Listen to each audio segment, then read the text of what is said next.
In ongeveer 2 jaar tijd is in Amstelveen het nieuwe hoofdkantoor van de KLM verrezen. En de verhuizing van Schiphol hierheen is momenteel in zijn laatste fase. De luchtvaart van morgen zal meer nog dan nu reeds het geval is beheerst worden door computers. De KLM heeft in Amstelveen sedert enige tijd al een computercentrum ingebracht, waarin alle vliegtuigbewegingen over de hele wereld, al het vracht- en passagiersvervoer en tal van andere zaken van minuut tot minuut in de geheugens van computers worden gebracht. Elektronische registratie en verwerking van het passagiers- en vrachtaanbod zijn mede geactiveerd doordat de vliegtuigen steeds groter worden.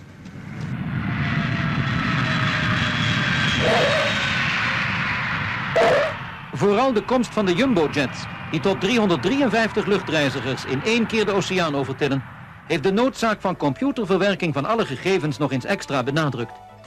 Wil de luchtvaartmaatschappij zo economisch mogelijk kunnen vliegen, dan moet ze als het ware in 1 oogopslag kunnen zien of er aan boord van haar toestellen nog plaats vrij is. Goedemiddag, u spreekt met KLM. Reservering voor Rietveld. Goedemiddag, mevrouw. U spreekt met een Hollander. Kunt u mij ook zeggen of ik op 14 april nog naar New York kan? U wil naar New York, 14 april. Ga ik eens even voor u kijken wat we hebben dan. Het indrukken van maar een paar toetsen verschaft direct de gewenste informatie. Ja, dan hebben we om 1:15 de Boeing 747 naar New York. En om 5 uur hebben we een DC-8 naar New York, meneer. De gekozen vlucht wordt nu geboekt en samen met alle gegevens van de cliënt in de computer gevoerd. Klas, geweldig. Goed, meneer de Hollander, daar staat u nu gereserveerd. Mag ik even uw initialen noteren? Zo kunnen niet alleen particulieren, maar ook reisbureaus voor individuele of charterreizen telefonisch plaatsen reserveren.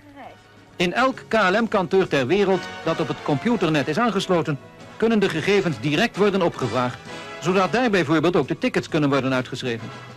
In alle kantoren staat daarvoor een identieke apparatuur opgesteld die rechtstreeks in te prikken is op het computercentrum in Amstelveen. Of dat nu het kantoor is op de hoek van het Leidseplein in Amsterdam of in het centrum van New York op Fifth Avenue.